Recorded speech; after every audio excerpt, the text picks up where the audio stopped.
You are listening to Perplexity. On Thanksgiving evening, November 28th, 1985, there would be a deadly explosion at Hilltop Mobile Home Park at 7800 Jacksboro Highway between Lake Worth and Azle, Texas, just outside Fort Worth.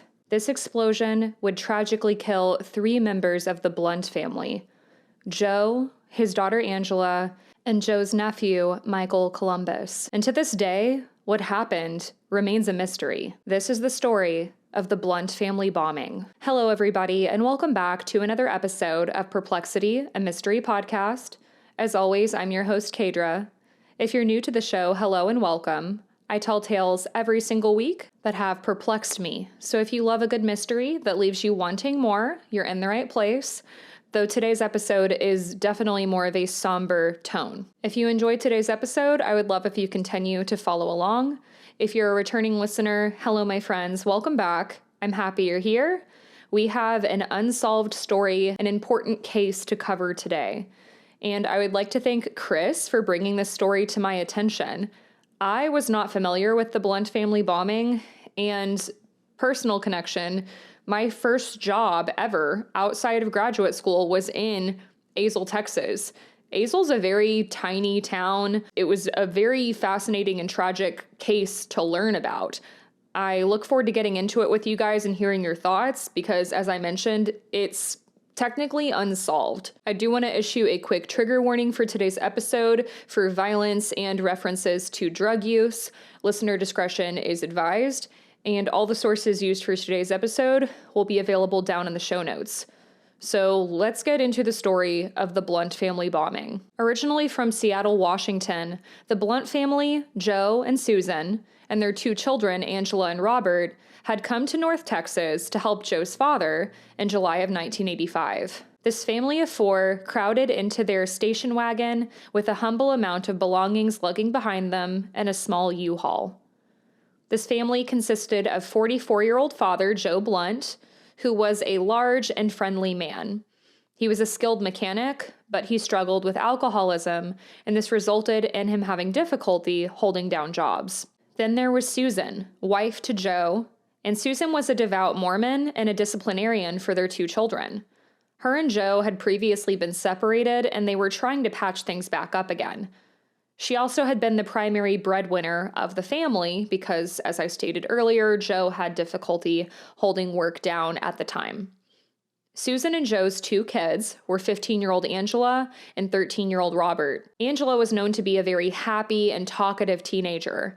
She had long brown hair and freckles. Robert was quite the opposite of Angela. He was more reserved and quiet, but Angela and Robert were very close, and they were looking forward to attending a decent high school. So when the Blounts would arrive to this small town in Fort Worth, Texas, they would unlock the door to their new rental home, a quaint trailer in Lot 8 of the Hilltop Mobile Home Park.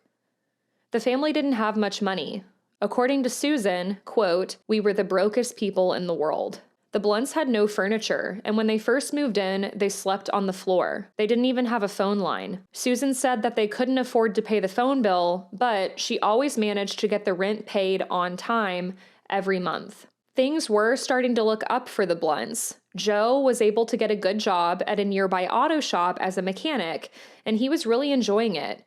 He told his wife Susan that he hoped he could work there for the rest of his life. The family was also looking forward to this fresh start, and with Joe's new job, maybe they would finally have some stability. After a few months of living in this area, Thanksgiving was approaching, and Susan was looking forward to some normalcy. She wanted the family to have a proper Thanksgiving dinner, so they decided to invite some people over. They managed to rent some furniture, and they even borrowed some chairs from Joe's job to make sure people had places to sit. They ate in their laps, but nevertheless, they enjoyed an early dinner of turkey and dressing. Among those in attendance that day was Ray, Joe's brother, and Ray and Susan didn't get along with each other.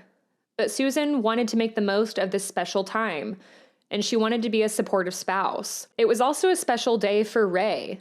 His long estranged son, Joe's nephew, Michael Columbus, would be in attendance. Michael was 18 years old and had been studying airplane mechanics in Tulsa, Oklahoma. Him and his dad, Ray, hadn't spoken in years, and the dinner was going really well.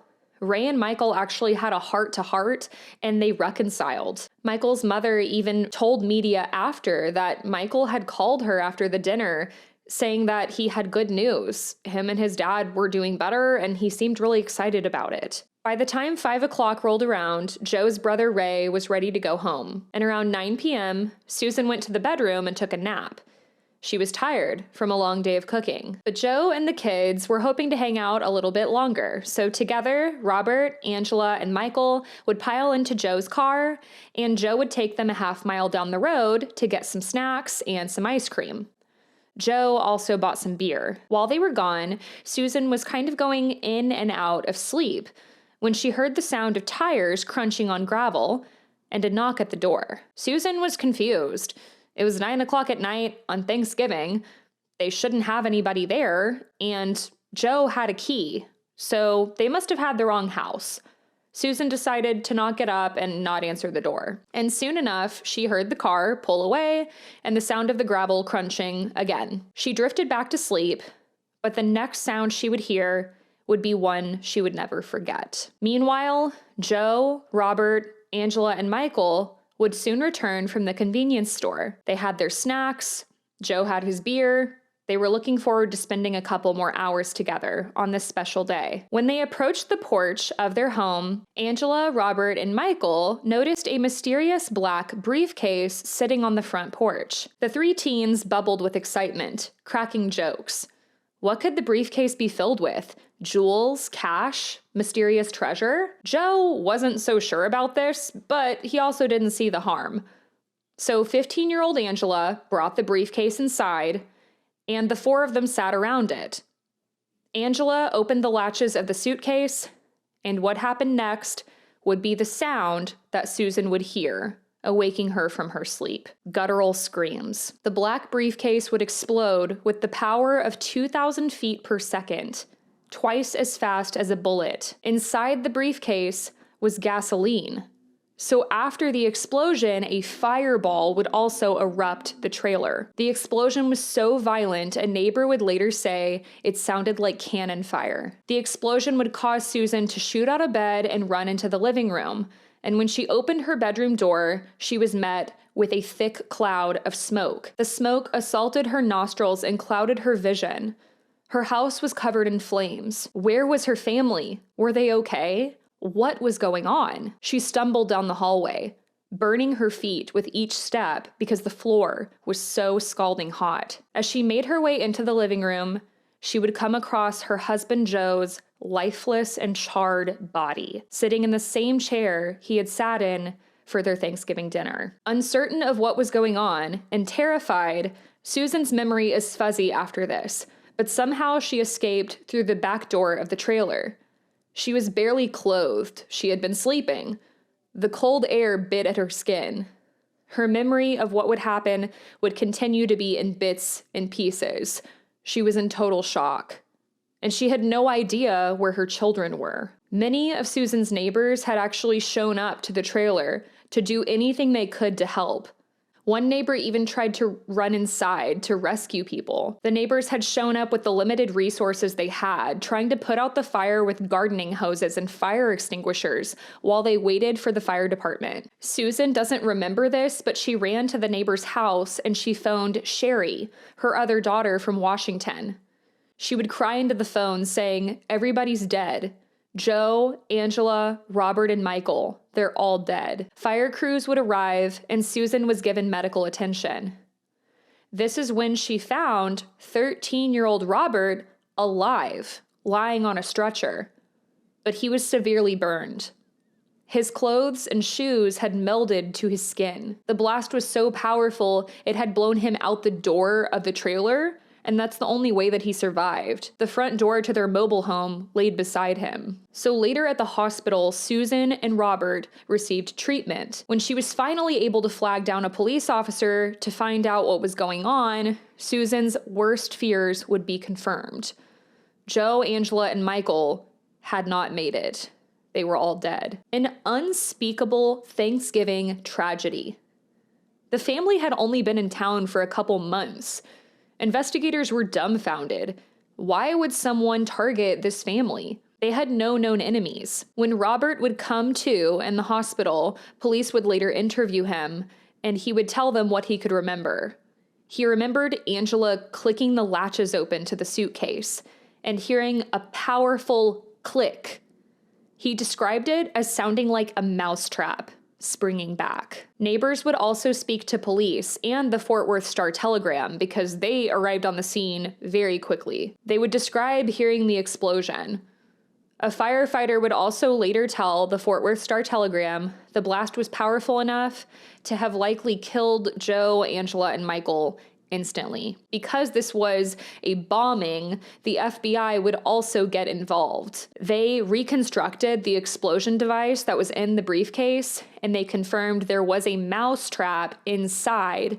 So when Angela clicked the latches, that triggered the bomb. The bomb was made out of 2 galvanized metal pipes filled with smokeless gunpowder and a 9-volt battery. And naturally, as difficult as this could be to wrap their heads around, police did have to look at Susan because she was part of the family and she was the only one that hadn't been injured. She was also present at the time of the crime and had apparently heard a knock at the door and ignored it.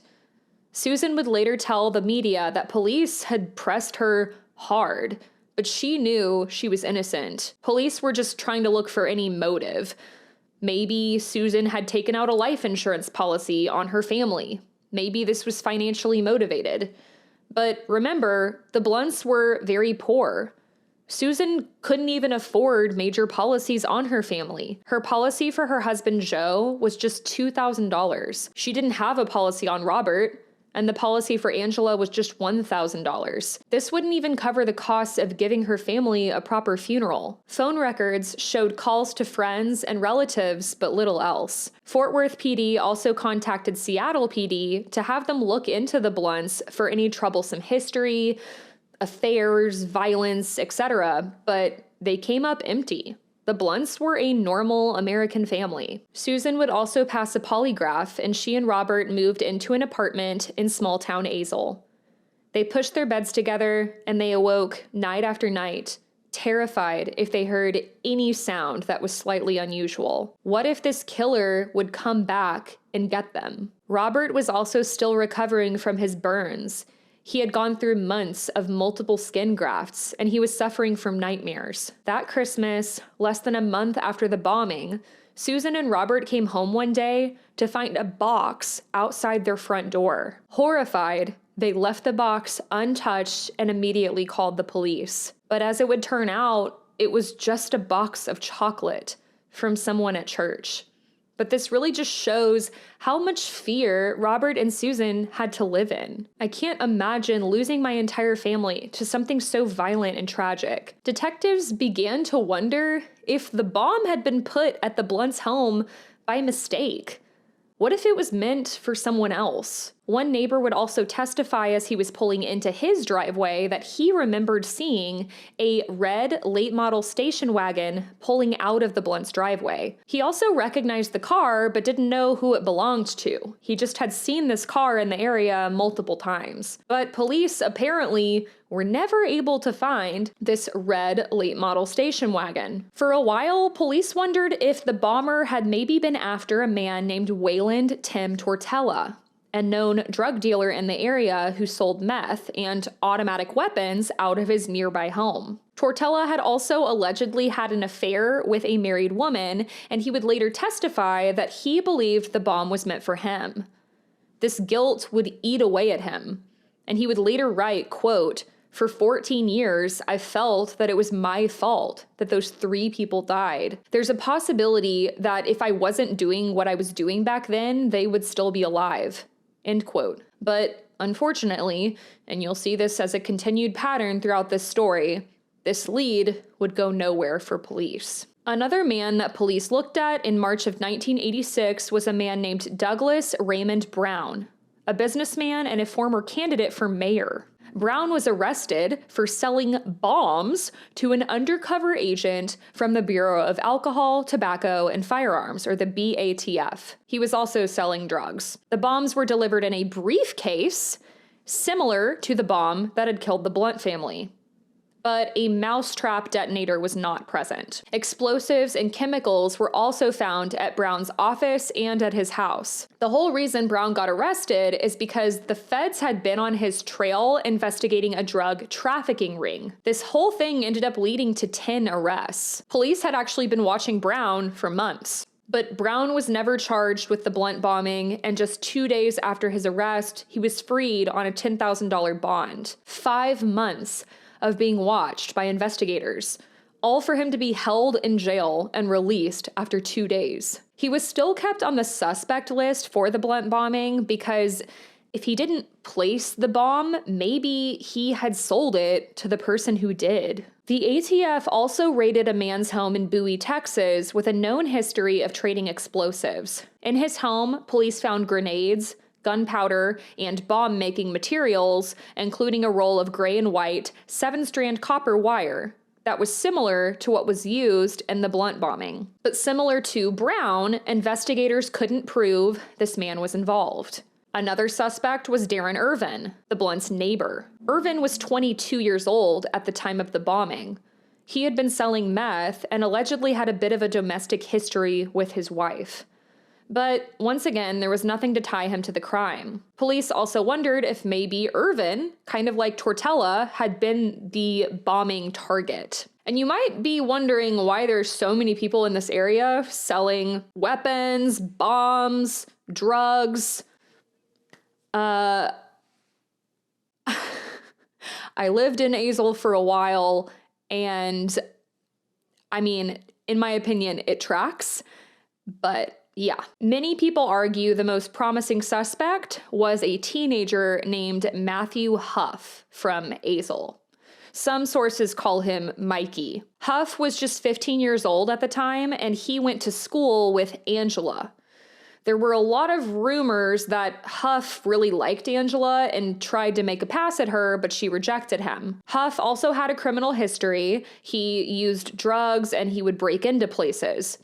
He also boasted to his other classmates that he worshipped Satan and that he knew how to build bombs. Other students described him as odd and having a short temper. Some anonymous tipsters also told investigators that Huff had bragged about being the one who did it.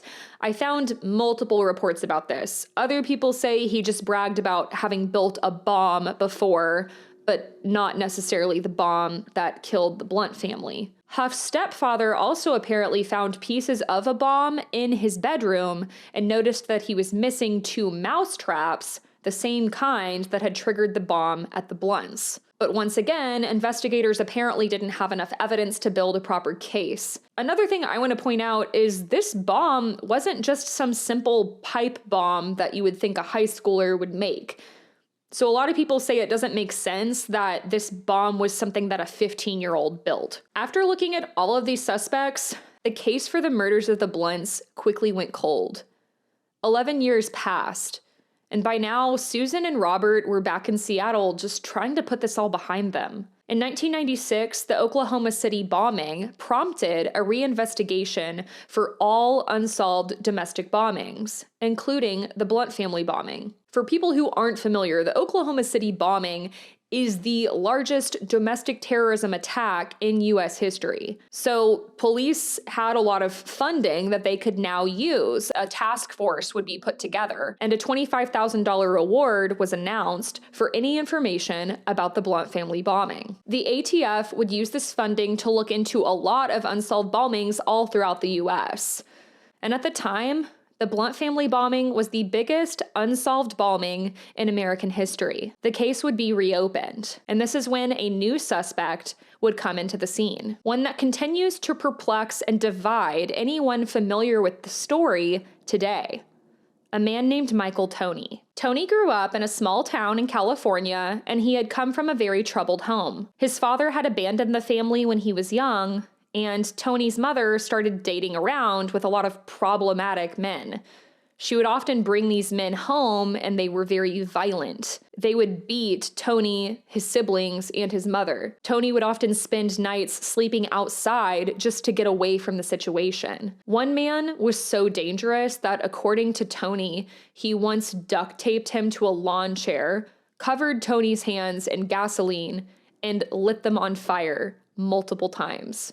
He would light them for a couple seconds, put out the fire with a towel, and do it over and over just to fuck with Toney. All the while, he was laughing. In 1978, Toney would suffer more trauma when his dear friend, Annette Seelix, was murdered by a serial killer. Darrell Keith Rich was later convicted of killing Seelix and 3 other young women, and he was executed in the year 2000 at San Quentin. Toney's aunt, Donna Ray Toney Branson, was also murdered and raped in the year of 1990.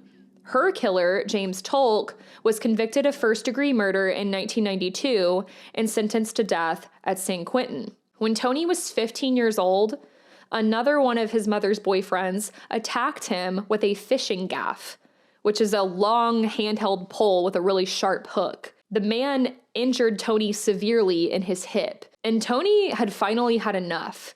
He could not live like this. He knew his mother wasn't going to help him, so he fled. He quit school before 10th grade, and he ended up traveling all over. He went to Alaska, Hawaii, but he eventually ended up in Texas. Specifically, he was in the Hurst-Euless-Bedford area, which is like 20 minutes from where I grew up. We call it the HEB.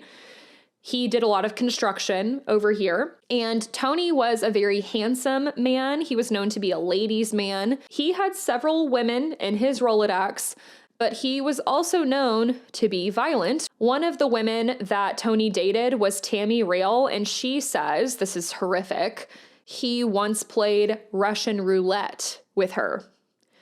She survived. But of course, she was absolutely terrified, and she remembered that Toney was laughing the whole time, which sounds a lot like the story that Toney tells of the boyfriend who burned his hands. Toney also had a criminal history.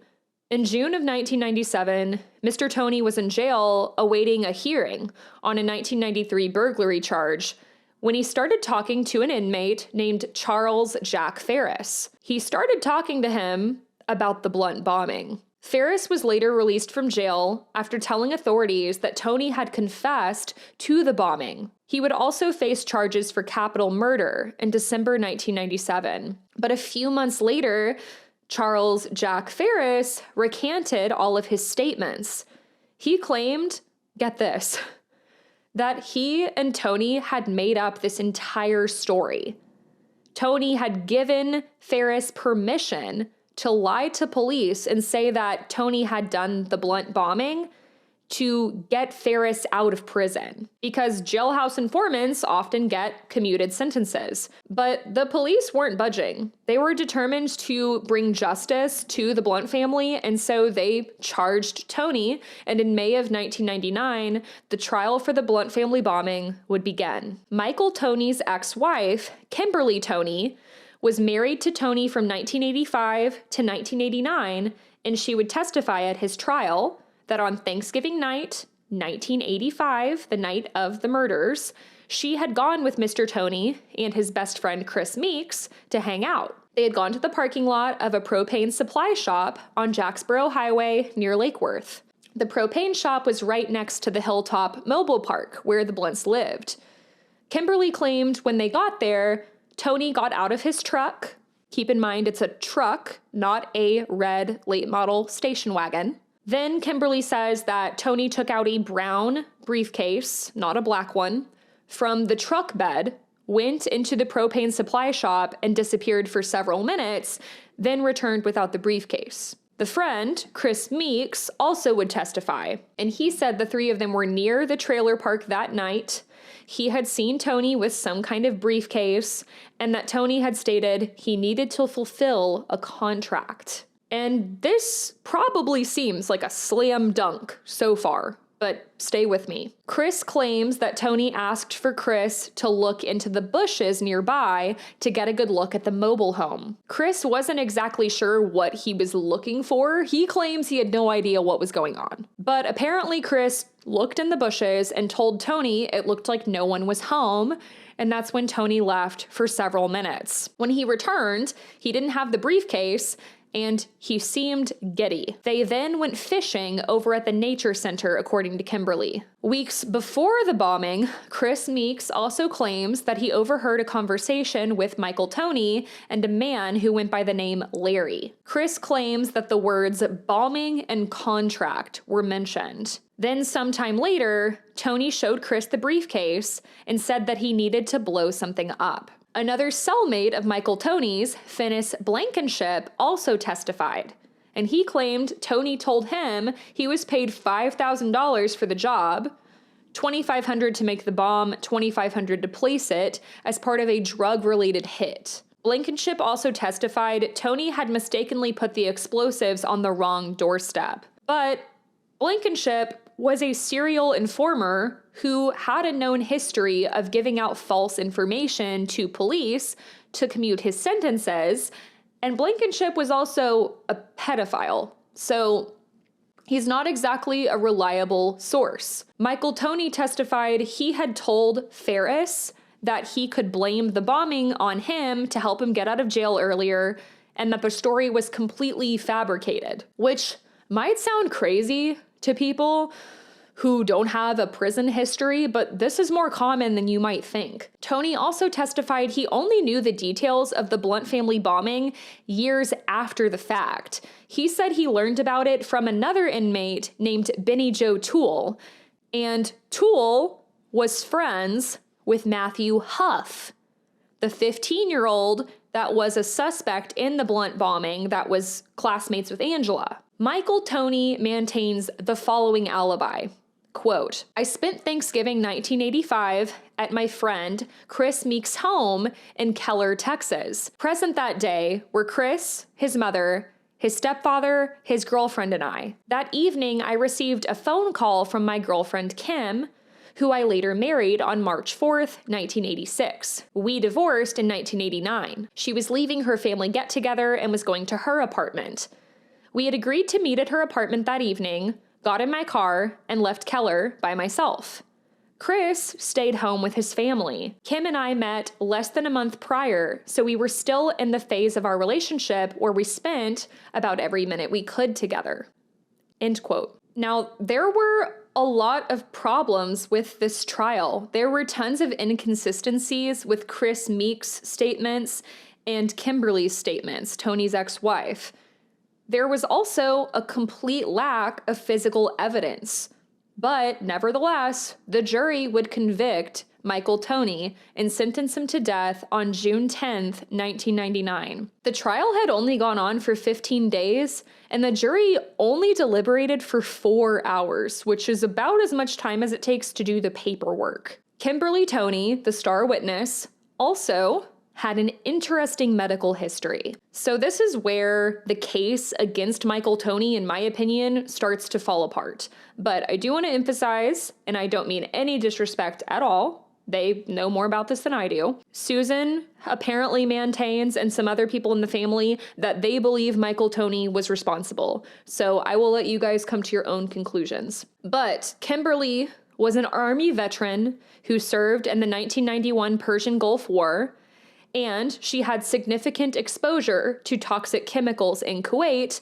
which resulted in her having significant cognitive deficits, specifically short-term memory loss. So obviously, if she's the star witness in this case against Michael Toney, we have to question if her testimony was reliable at all. She also initially told police when she was interviewed that she had never heard of the Blount bombing. And then she went to the library and researched it, learned about the bombing, and that's when she went back to police and told them everything that she quote-unquote remembered. So this could have all just been confabulation. The friend that was with them that night also, Chris Meeks, was only able to corroborate parts of Kimberly's testimony. Like I said earlier, their testimonies had some flaws. They didn't match up with each other. Miss Toney, for example, said that they went to the nature center right after Mr. Toney delivered the briefcase, but Chris claims that they actually went to the center several days before. There's a ton of other flaws as well that we just don't really have time to get into. But I do want to mention,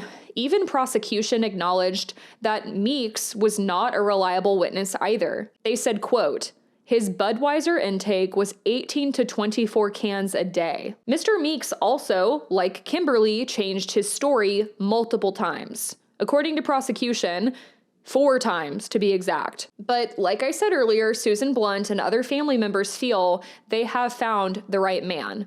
So when Michael Toney was convicted, they were relieved. And I mean, I get it. They probably felt for the first time in decades that they could breathe again, and they were finally getting justice for their family. In 2001, after a visit from an investigator working on Mr. Toney's appeal, Chris Meeks signed an affidavit recanting his entire trial testimony. Blankenship, the pedophile we were talking about earlier that also testified and was trying to get his sentence commuted, also now claims that his entire story was false. Meanwhile, a private detective continued working on Michael Toney's case, hoping to one day get him out of prison. Michael Toney hoped that the further investigation would be able to free him. He continued to maintain he was wrongfully convicted and had nothing to do with the Blount's murders. He also cited important flaws in his ex-wife and Chris Meeks' testimonies. For example, they claimed that he was driving a truck on the night of the bombing. Toney claims he didn't even own this truck until about a month and a half after the bombing. He feels that this could further discredit Chris and Kimberly's testimonies. One of Mr. Toney's former girlfriends, Tammy Reel, also claims that she saw Toney the night of the murders and that he was driving a small car. The Texas Innocence Network at the University of Houston soon took on Michael Toney's case.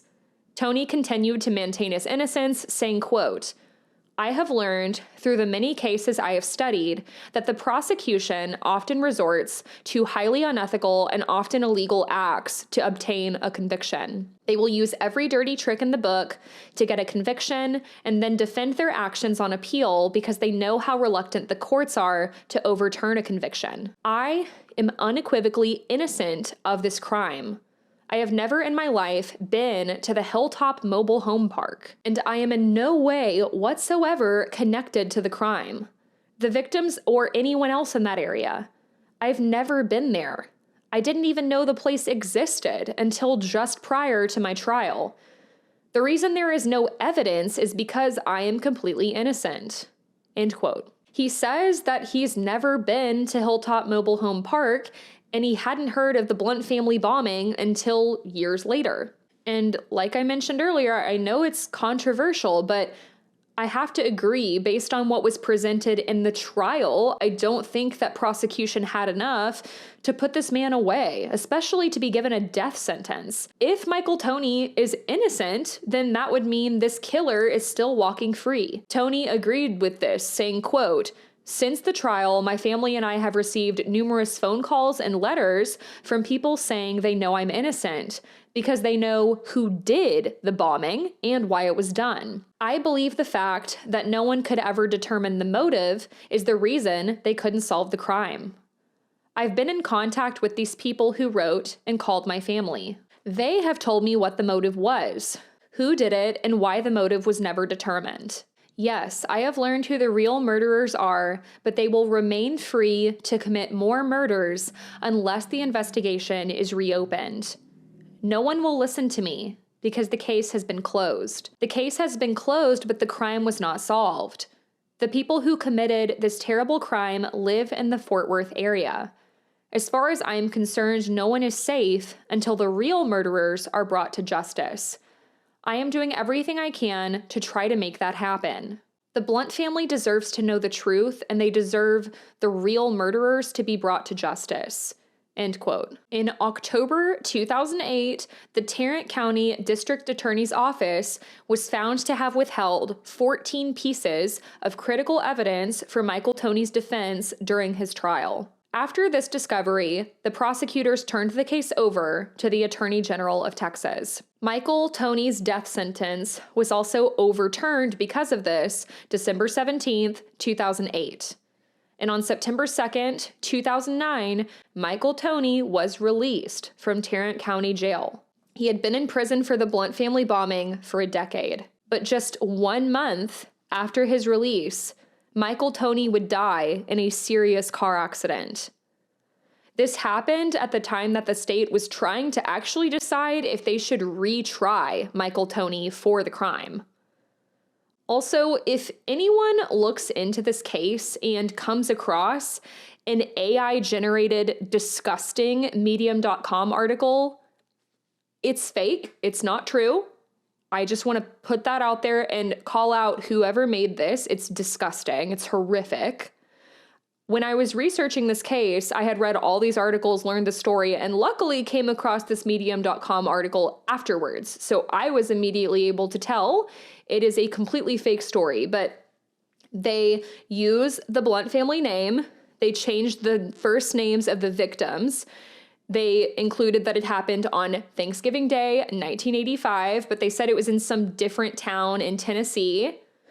They said, it was a bombing, and then they made up a bunch of things like fake suspects and stuff like that. And then they had all these AI generated images, and it just made me so angry. I already hate so many things about AI, but I just wanted to put that out there in case anybody looks up this story and comes across that Medium.com article. It's not true. Look at the sources in my show notes, please. At the time of Michael Toney's release in 2009, the case would again become unsolved. And the case to this day is still collecting dust on the Attorney General of Texas's shelf.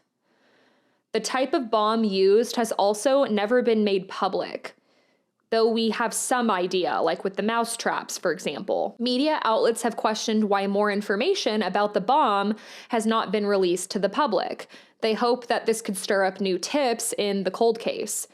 It does seem like this was a targeted hit, though, for somebody else. It does seem to me like the bomb was not meant for the Blounts. Since Michael Toney's death, the case continues to remain inactive, with no known leads.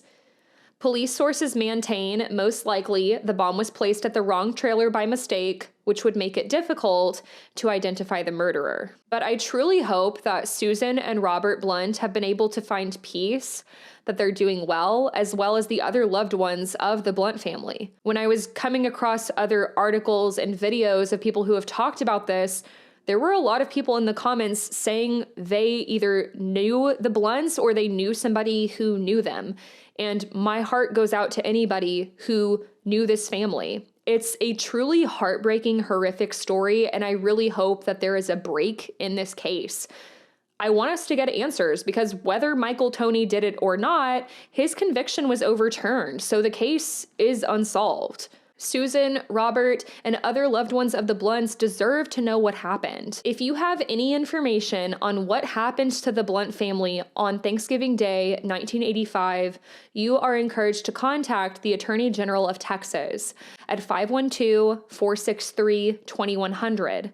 And this will also be in the show notes. And that, everybody, is the perplexing and tragic story of the Blount family bombing and the unsolved murders of Joe Blount, Angela Blount, and Michael Columbus. Thank you all so very much for listening to today's episode. If you enjoyed the way this story was told, I would love to continue to have you here, continue to follow along. If you're watching on YouTube, I would love if you drop a comment down below with your thoughts, like this video, subscribe. If you're listening on a podcast platform, add this show to your list, leave a 5-star rating and review. If you're listening on Spotify, you can leave a comment on this exact episode, letting me know your thoughts. And if you would really like to support the show, if you want early and ad-free episodes, exclusive bonus content, and many more perks and a community, join the Perplexed Society at patreon.com/perplexitymysterypodcast or check out the YouTube memberships.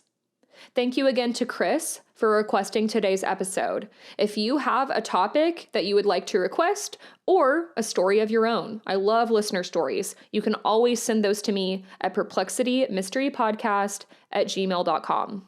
Thank you to everybody so much for listening. You all are amazing. I hope you have a great week. Please stay safe, and I will talk to you next week. Bye.